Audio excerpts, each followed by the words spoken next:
Joe podcast. Our guest today is Dr. Charles Handler. He received his PhD in IO psychology from Louisiana State University and is currently the president and founder of Rocket Hire. Welcome, Charles. Thanks for joining us today. Oh Welcome. my gosh, it's an honor to be invited. I'm really looking forward to talking to you guys today. How does it feel to be on the other side? Because for those who don't know, we were on Charles' show, and now we get to interview him. Is it easier on the other side over there? Um, I guess so. I like both sides. I don't know which if your show or my show will air first.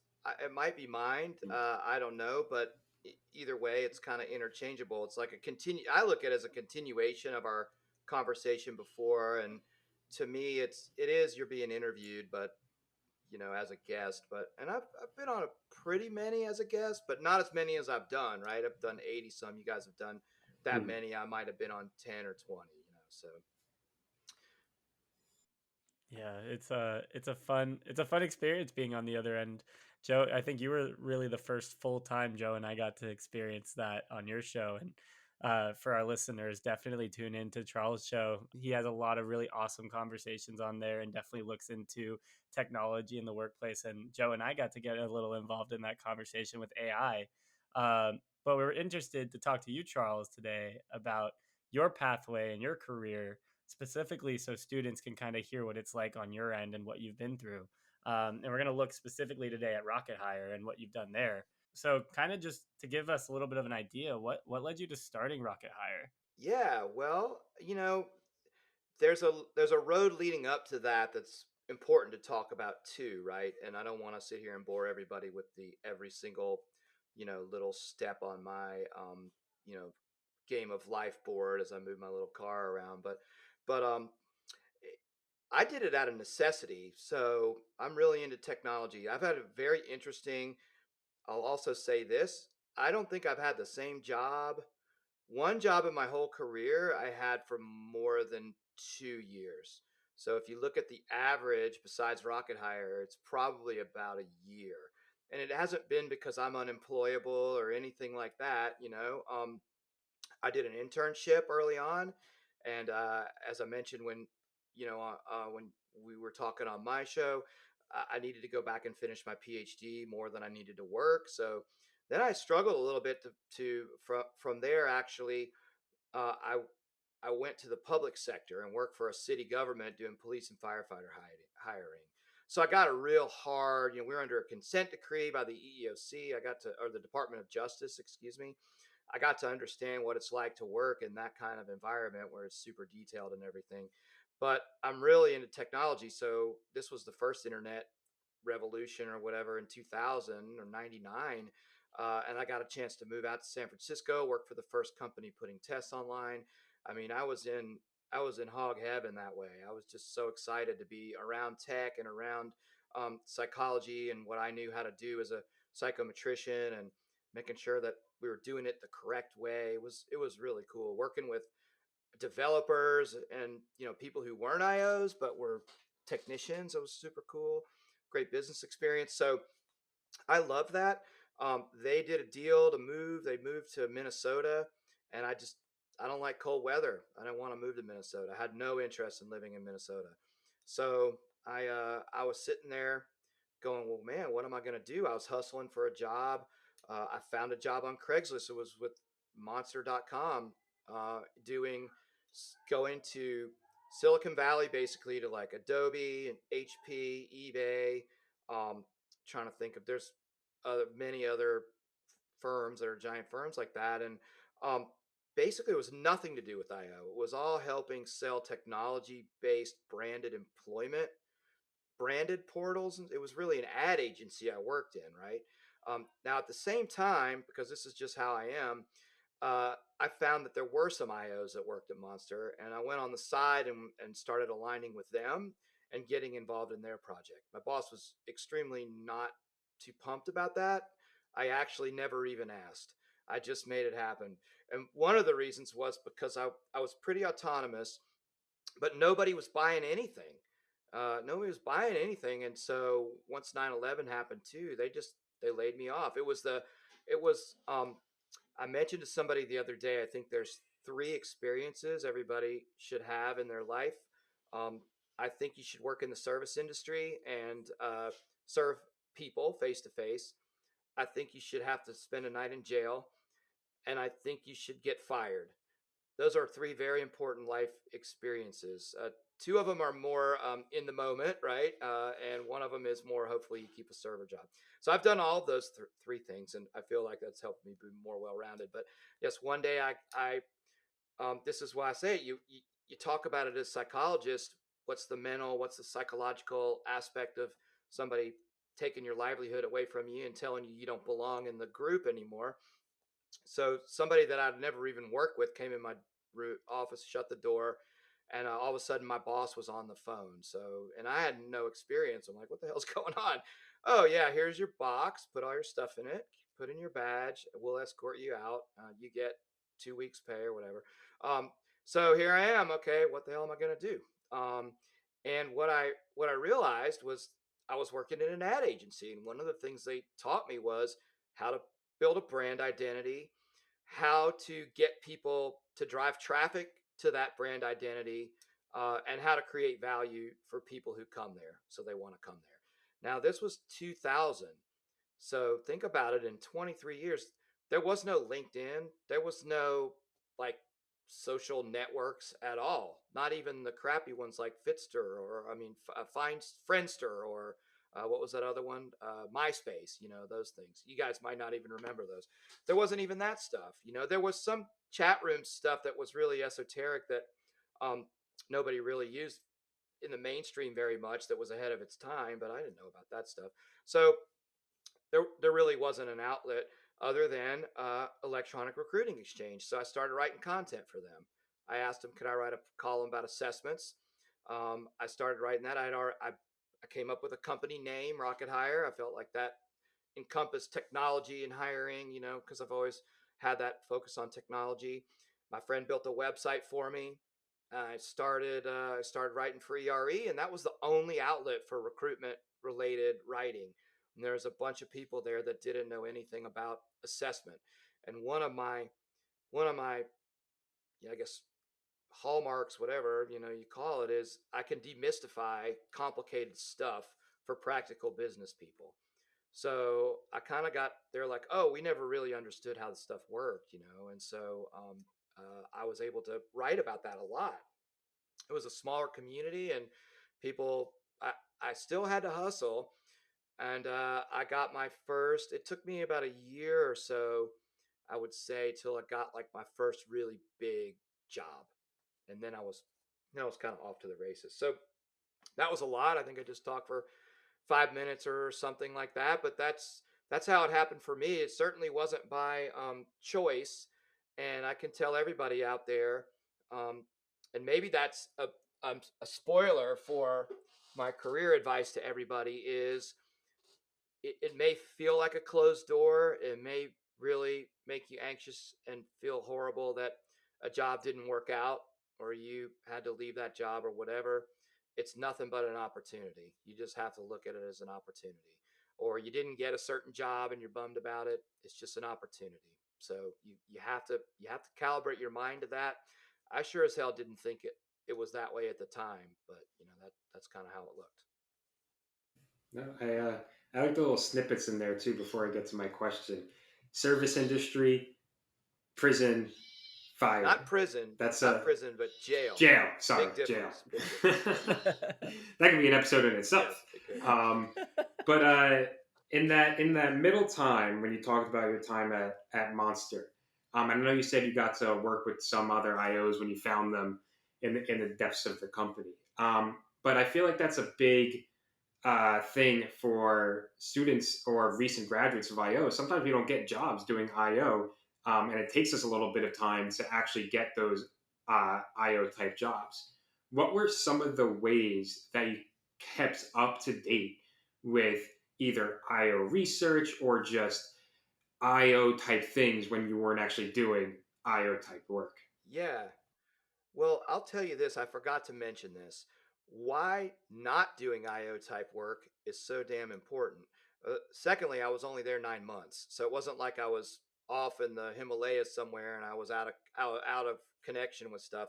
But look, as a test person and somebody who's, you know, been in employment testing, that at that point, still even 5 years, right? Um, we think about tests so much. It's the test. Everybody gets hired. You know, you're getting hired. You're predicting someone's success by looking at validating our test. Well, guess what? A test is only one small piece of getting hired. And it starts with a brand of how do you attract this person to your company so they want to work there. If you're a giant brand name, sometimes that's easy. People want to go work for the sexy brand. But in general, you've got to engage the right people and find them in the right places before they even get to be applicants. And then once they get to your website or whatever, how the hell are you going to get them excited about applying, right? And even then, there's an interview, there's screening. You typically high volume roles, you might get an assessment first. That does happen, but you know it's not always the norm. So what we do as people who are developing tests is not the big picture. It's one little piece of it. And we're just have these blinders on, I think, that people don't understand practically that hiring is more than a test. So that was huge for me. The other things is because it was such a short amount of time, I've always been involved in PSYOP. That was the time when there was this whole kerfuffle about unproctored internet testing and can we actually trust people? They're going to cheat. You know, our tests are these sacred things that we've created and no one, you know, we have to have control over them. Yeah, that's important, but it's just like AI is now. You can put your head in the sand or sit there and argue about whether it's good or not and not do anything, and guess what? It's happening anyway. So I got involved with um, writing a lot about my dad was on the my dad was a clinical psychologist, and for I don't know, geez, 60 years or something. And he was a professor at University of Tennessee in the clinical, and he also practiced. He did some pretty cool stuff. He helped develop the Rorschach ink blot test scoring key. He was really into. He was a psychologist. This guy. So he got asked to be on the committee from the APA about like what should we do about unproctored internet testing and stuff.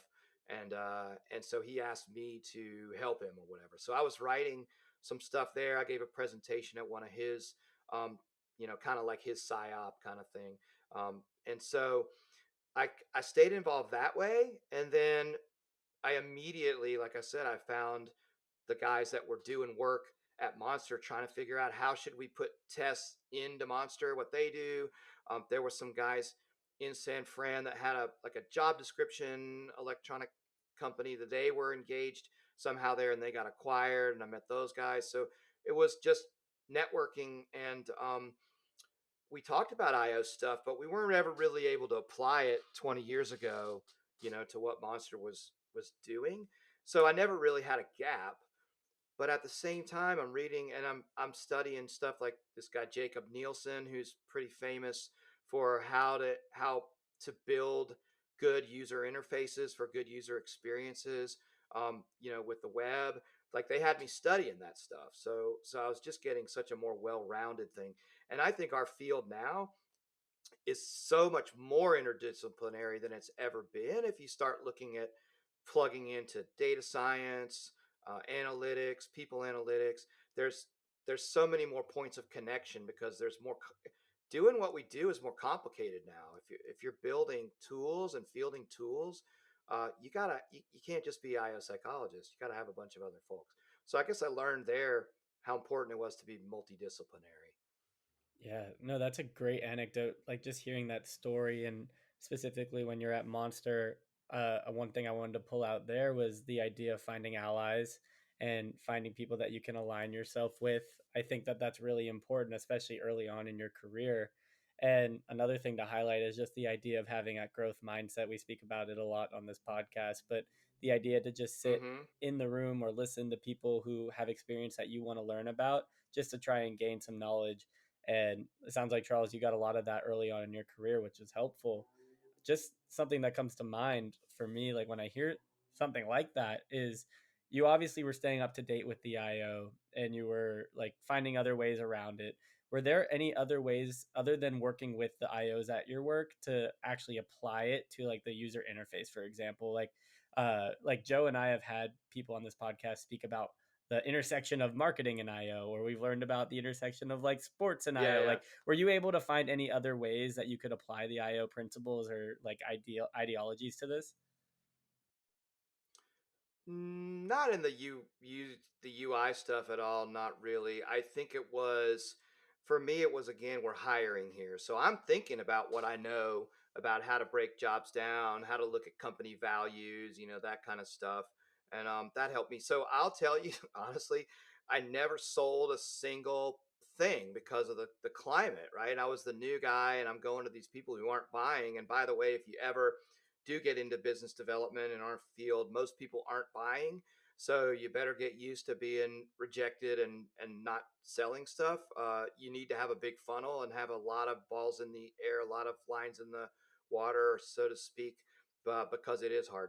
Um, so no, I never really got a chance to do any of this fun stuff because if my job was fully executed, I look at the company and their brand and we figure out what technology do you need to help you, but how are we going to message this? Come up with really cool campaigns. So one of the coolest things that um, Monster had done, they love to share it with everybody. At the time, they had Boston Consulting Group was a client, and they needed to get the right talent in the door. Right, it's a very high end consulting company, and they invented this really cool thing where it was in Boston, I think. It wasn't in our office, but we used it as an example in the sales pitch. Um, they had these like little brain teaser puzzles, like on taxi cab tops and on bus stations, around town in the urban environment. And it just said, hey, you like to solve puzzles, go here to this URL. And you would go there and they would have all these fun, like puzzle solving challenges. And then they were like, if you love doing this puzzle and you were successful, you should look for a job with us. Right. That's the kind of cool shit where you're like, oh, how do we appeal to people's like what they really want to do? How do we connect with them related to a job and get them excited about coming to work with us, right? So there is psychology there. Was I using any like psychological theories to think about that? No, I said, oh, that's clever and very practical, because you're speaking someone's language and getting them excited. So I carry that. I wish I had more chance with big corporate clients to get in there and do that stuff, but at the same time, they've got a lot of marketing people and stuff that get a lot more money than me to be able to do those things. So I agree with that piece at the end. Like in reality, I feel like IO psych can just be applied to anything because at its basis, the motivation behind making people happy to do what they're doing at work, and if you why you might not be using those exact theories that you described, you can always find a little snippet of how to use IO psych. oh Uh, yeah. but as we kind of get into the episode, I wanted to get into the second half of our topic, which is always fun to talk about AI, which I know something is you're very passionate about. So one of our broad questions, and we'll kind of treat it like a panel or kind of like your take it or leave it Right, sure. event that you do in yours. I want to ask all three of us the question what we think AI will look like in the workforce over the next like 50 years, a time in the future where Hmm. enough time has passed where something substantial can happen, Yep, but close enough where it's still in earshot. So Charles, we can go to you first. sure. What do you think this is going to look like? Well, I'm going to tell you this. 50 years may seem like well, let's get relative here. My kid's 10. I talked to him a lot about the old days when we had 3 TV channels and stuff, but we've had smartphones pretty much broadly for 20 years, something like that at the most. No, probably, yeah, around there, maybe a little less than there, right? And even when they first came out, they were expensive. Not everybody had them, now everybody has one. That's 20 years. We talk about dinosaurs a lot, 300 million years ago. Like, just I was talking about something we've been watching, Futurama. I don't know if you ever watched that show, right? So that takes care. It's 1,000 years in the future, right? And so I thought about he and I were talking about, well, what was going on our planet 1,000 years ago? I don't even think maybe we were in like the past the Bronze Age. It was the Dark Ages, I think, maybe, right? The plague was like 1300. So I mean, 1,000 years ago, we were like pretty damn primitive still, right? Compared to where we are now. So I guess the point is it's all relative and it's just getting accelerated so fast. And so it's just so hard to know. 50 years is a long time. I've been also watching the documentary about trying to remember what it's called about nuclear, like the nuclear arms race with Russia, right? It's on Netflix. It's awesome. Um, so I mean, my point being, we may not even be here in 50 years. We may be cosmic dust, right? So but let's just say we're here and things are accelerating. I just think it's going to be very hands off. I think that you're going to know what jobs people will be good at pretty quickly. I think that there's going to be, I hate to say it, I don't think robots are going to take all our jobs right away, but technology is going to be doing a lot of stuff that we do now. And what will we be doing will be, I think, gosh, I don't know, man, 50 years, uh, it's going to be different. And I don't know exactly know how. I think jobs will be different. So hiring will be different. Um, but I think let's just break it down and be simple. To get a job, you're going to do what's required on the job. And when you do that, you're going to be measured on how well you can do it. And that's going to accrue with you over time. And it's going to start when you start learning. And so people will know very much about what your capabilities are at a more of a genetic level, like what you were born with, and then how to bring out your best there, and how to build on that, and how to build on what you aren't able to do, and then you'll be able to just go into situations and say, I want this job, I'm going to do this, and it'll say, oh, you have the talent or the aptitude to do this. Um, it won't be sitting down for a test. It won't even be that in 20 years probably, right? The whole industry of hiring assessments is going to be completely different relatively soon compared to dinosaur ages and stuff. So there you go. I think it's going to be very hands off. Very much the data is going to just be there. We'll have so much intelligence about what characteristics about someone predisposes them to success. I'll go out on a limb and say it could even be genetically known when you're born from your DNA combinations what things you're predisposed to be good at. You may not want to do those things, right? You may be able to take lower talents that you have and build them if you do want to do something, but you'll also be able to be guided by some kind of co-pilot or some kind of thing that works with you to help you get where you want to go and help you get that job and probably help you do that job, right? So there you go. That was long-winded because it takes a while, and I wish I had more concrete No, answers. You it's know, so fair. I feel like there is no concrete answers, especially in the world of AI. It's all speculation. So yeah. I like a lot of the different pieces you had there, Charles, for us to think about. I Have you guys ever seen the show Black Mirror? Oh yeah, I watched the crap out of that. Oh, Yeah. another quick thing. Yeah. I'll be 106 in 50 years, and I would think that maybe modern technology, we are going to live longer. So I might be remembering this moment, when I'm 106, and you guys will be, I don't know, you'll be like in your 106 is a new 80s. I'm 55. You know, 56, yeah. So 50 years from now, I'll be 106. So you guys will hopefully be around too, but it'll be interesting to benchmark. I should probably save a copy of this, and if I make 106, good for me. No, it's a good conversation though. The reason why I mentioned Black Mirror is because I remember there's like the episode where they have like the holographic profiles of everybody. But I think Yeah, of that in terms of like hiring and selection, and I think that is like, I don't know, 50 years, maybe, maybe not. Joe and I talked about this a little bit in terms of like data and storage, how it exponentially grows every year. And like, I mm-hmm. remember back when an iPhone was 16 gigs of storage and now we have a terabyte, and it's like the phone got, Yeah, it might have been the same size, but we're having like way more data and storage on the phone. So I feel like AI and tech kind of move at that same rate. Uh, yeah, which is very, very interesting. And I think in terms of like a selection aspect of what we could see is like the profiles are where you're basically what you were saying, Charles, you're being selected for roles when you sit down. So like a profile is built Yeah. of you and it accrues over time based off of like from the day you're born. And it can basically assess anything from like your actual genetic information to like your experiences that you've been through that have been registered, and can basically be like an aptitude test of what you're capable of. And I think something similar to Copilot for everybody is also in the distant, near distant future as well. Uh, and I want to add one more point, and then I'll kick it to you, Joe. One other thing that I'm thinking of is just like the idea of specialization being more important. I think that as people start doing their jobs more, it's going to have to be more specialized and less generalist.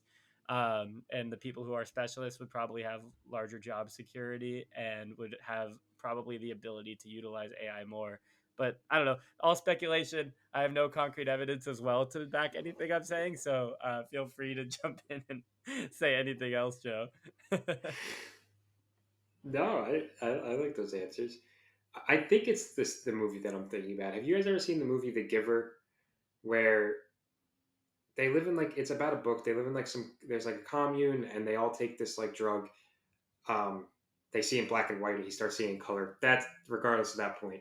If I'm remembering correctly, they're all like so they're all when they get to a certain age have to take like a certain job.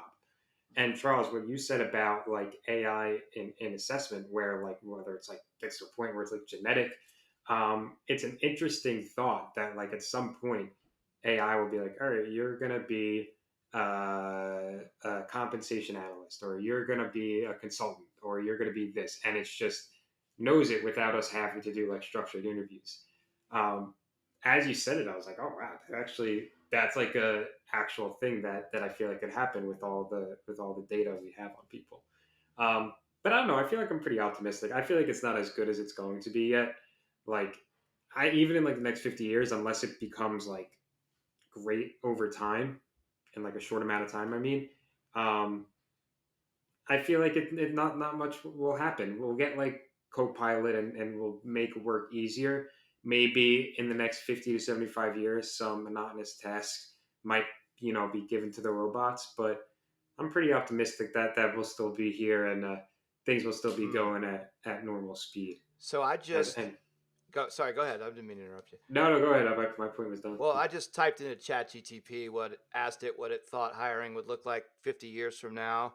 One of the things it said is your resume this, and I was like, come on, are we really going to be using resumes in 50 years? But I'll just read a couple snippets here. Um, one of them is neural interfaces. Brain computer interfaces could allow for direct assessment of a candidate's cognitive abilities and emotional intelligence, providing a more accurate match. Um, I'm just looking at some of the things here. Elon Yeah. Musk's Neuralink. Imagine that. Yeah. Uh, I'm skipping to the craziest stuff.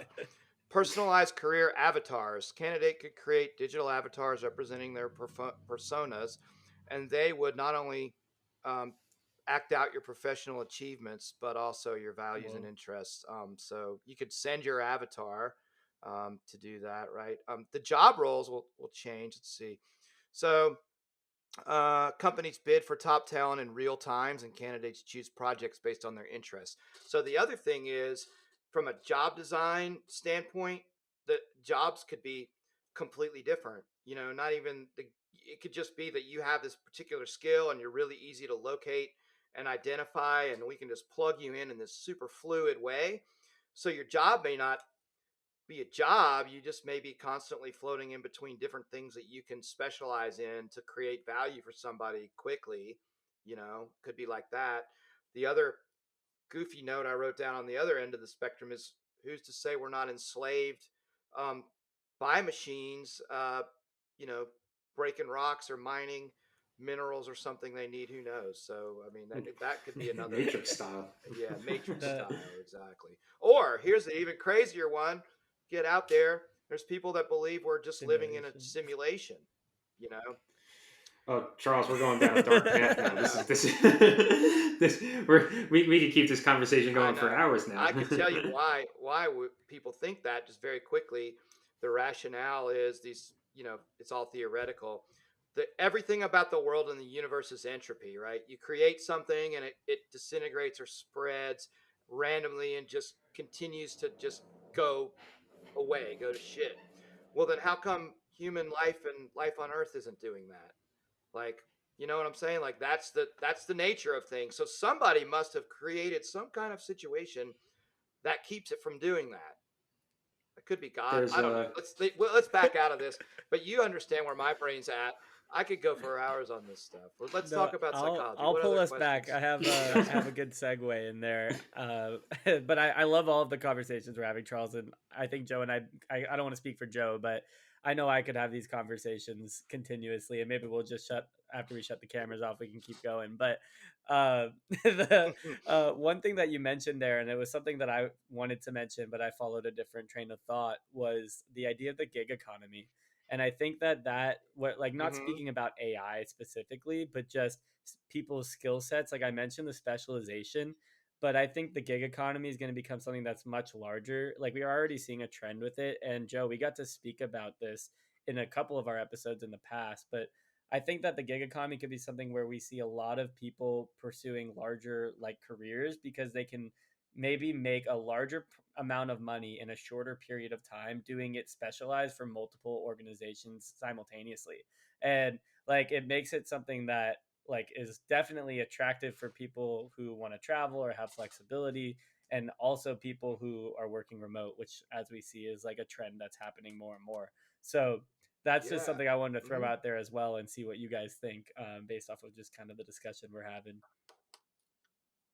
Yeah, I have some pretty strong thoughts, but I've been talking a lot. I know I am the guest, but what do you think, Joe? I don't want to be dominating the conversation here. I could see it becoming more and more popular. I feel like there's websites called like Mhm. Fiverr that Mm-hmm. like you could do that are really just Using like it right gig now. projects. Oh yeah, that's like consumer to like that's direct contact that you Mm-hmm. can things as small as like statistics homework that I'm pretty sure you can like put on there to something as large as like we might be doing like more consulting projects. Uh, I I could see them becoming more popular, but to a point of where like at what point do you just have so many gig workers that they form their own company, and at the end of the day it's like then you have HR like helping support these gig workers, and then it just comes back to a regular company. It's like full circle moment. Yeah, that's funny to think about. Well, some of the stuff I read says AI will be able to create and run a company completely, like, come up with the idea, staff it, all that. That's kind of this, the way you're talking about, the integration level. But let's not talk about that. Here's what I think. I think a lot of the gig economy doesn't even take place in any kind of company. Think about social media. You can come up with uh, some kind of a product. You can make money just by being on social media and getting popular. It takes a lot of work.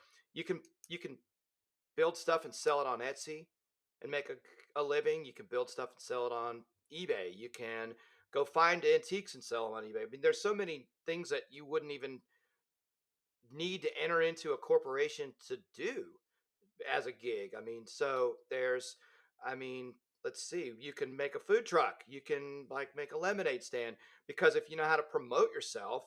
So I'd say again, getting, not spoiling, but if you think about career advice to people, learn how to promote yourself. You don't have to be an influencer running all over, TikTok or whatever, but you learn how to promote yourself, learn how to have a personal brand, learn how to get that brand in front of people, learn how to set the hooks to connect with the kind of people that you want to connect with, and you can monetize that. And just think about even credit cards. Like, I sold research 20 years ago. I had to go through all this merchant gateway crap. It was just a lot of work filling out forms just to be able to take a credit card. Well, you can take a credit card now on your phone if you're anybody you want, right? And so that allows you the freedom to really do commerce in a lot of different ways without any limitations. So we have that kind of stuff. There, there's just a lot out there people can do with their talents and their interests. And I would wager that most of the people that are doing that, especially the ones that are having success, would rather do that than sit in a cube somewhere in an organization. So I think you are right, Joe. Well, both you guys are right. I think that the things you're saying are 100%.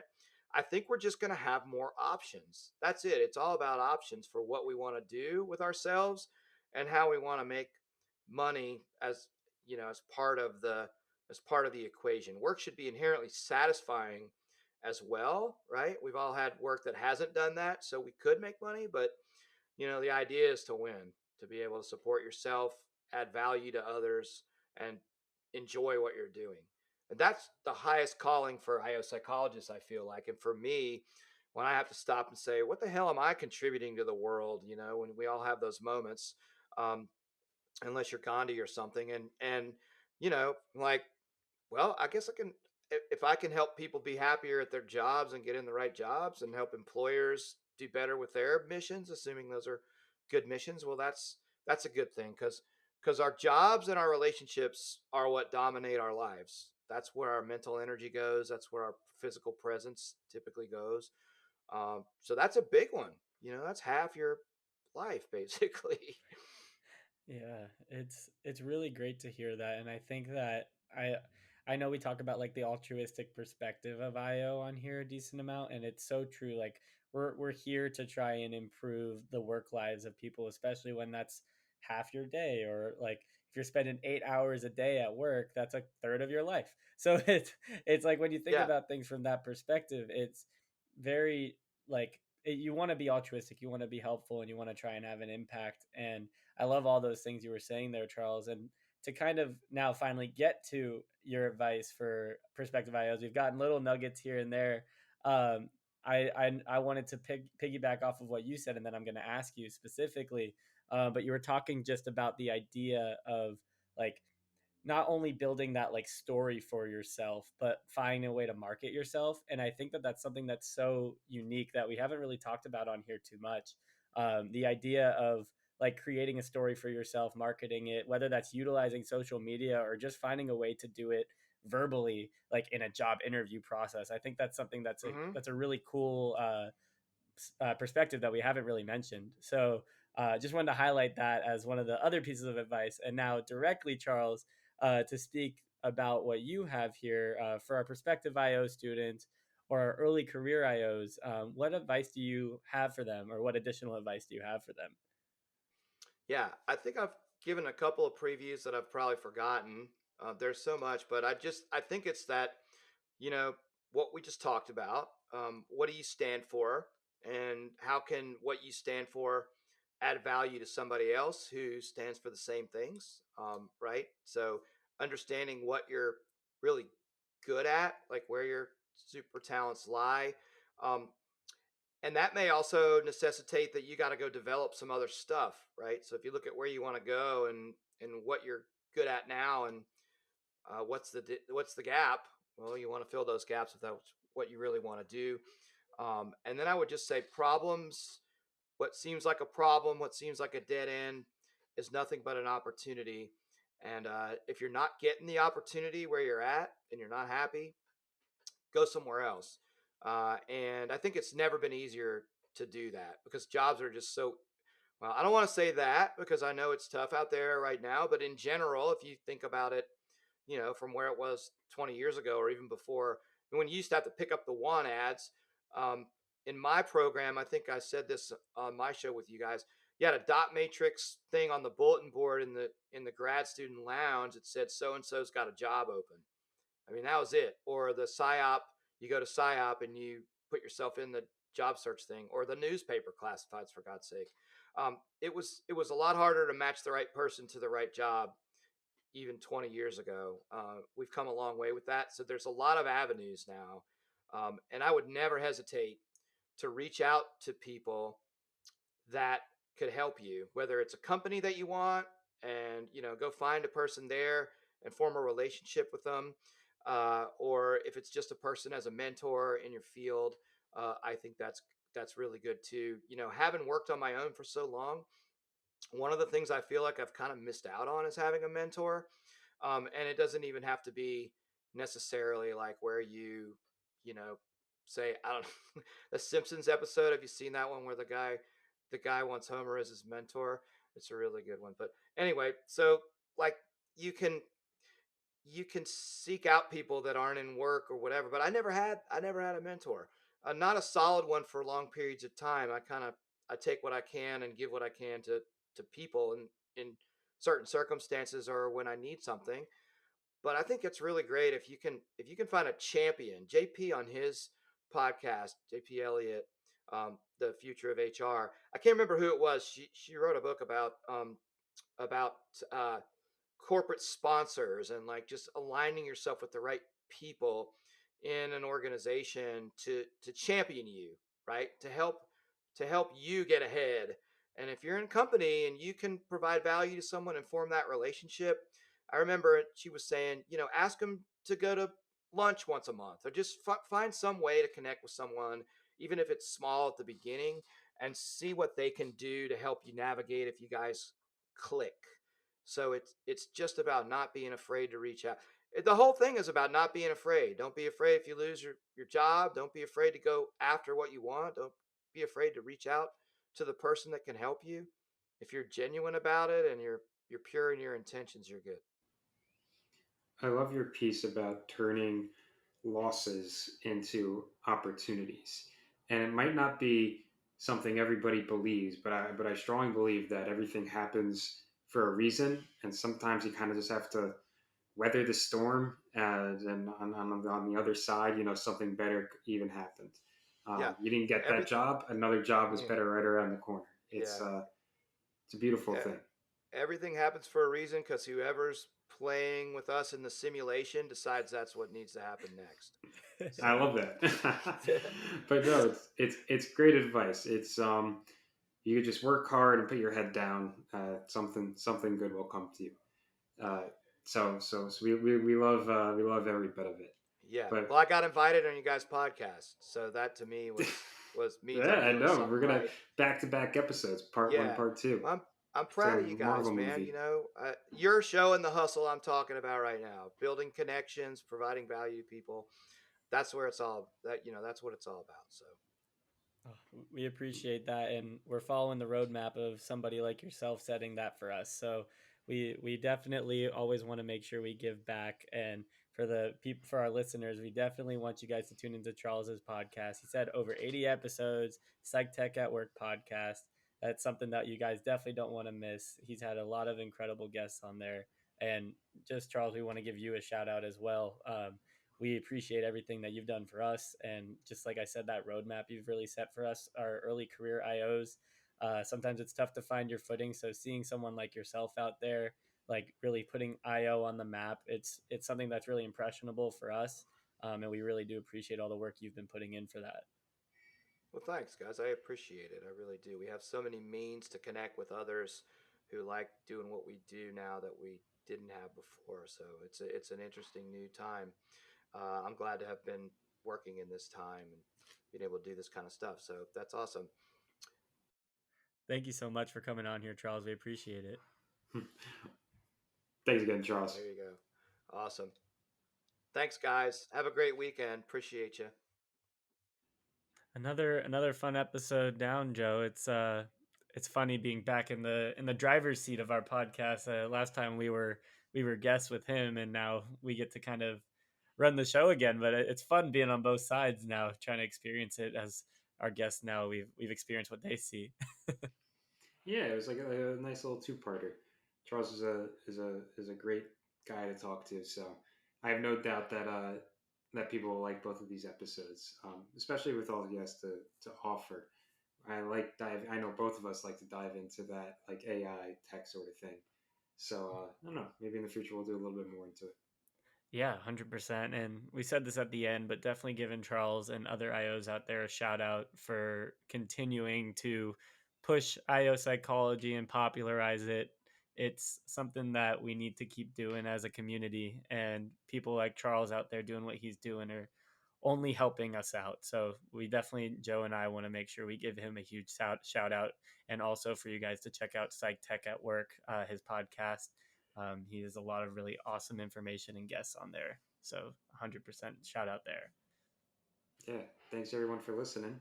I hope you guys enjoyed it, and we will see you in 2 weeks. See you guys in 2 weeks.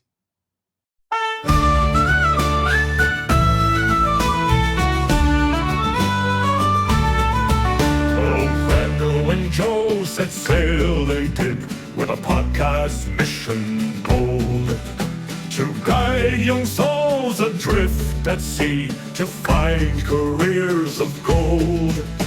Leave homemates and listen tight to Brando and Joe's advice. With voices strong and full of cheer, they'll guide you through the nights. Each week they'd hoist the microphone to students far and wide. Their wisdom, like the northern star, would lead where dreams collide. Heave homemates and listen tight to Brando and Joe's advice. With voices strong and full of cheer, they'll guide you through the nights. Each week they'd hoist the microphone to students far and wide. Their wisdom, like the northern star, would lead where dreams collide. Heave homemates and listen tight to Brando and Joe's advice. With voices strong and full of cheer, they'll guide you through the nights. One day they hailed Dr. Charles on board, a sage with words so wise. He spoke of strength and courage bold through life's stormy skies. He told of maps and compass true, of finding what you love. With Brando Joe beside you there, you'll rise and soar above.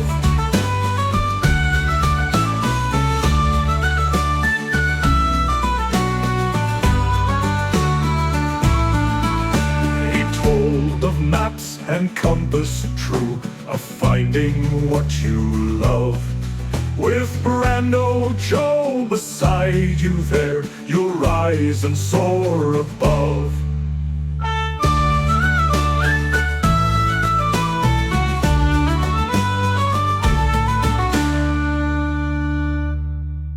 Each week they'd hoist the microphone to students far and wide. Their wisdom, like the northern star, would lead where dreams collide. Heave homemates and listen tight to Brando and Joe's advice.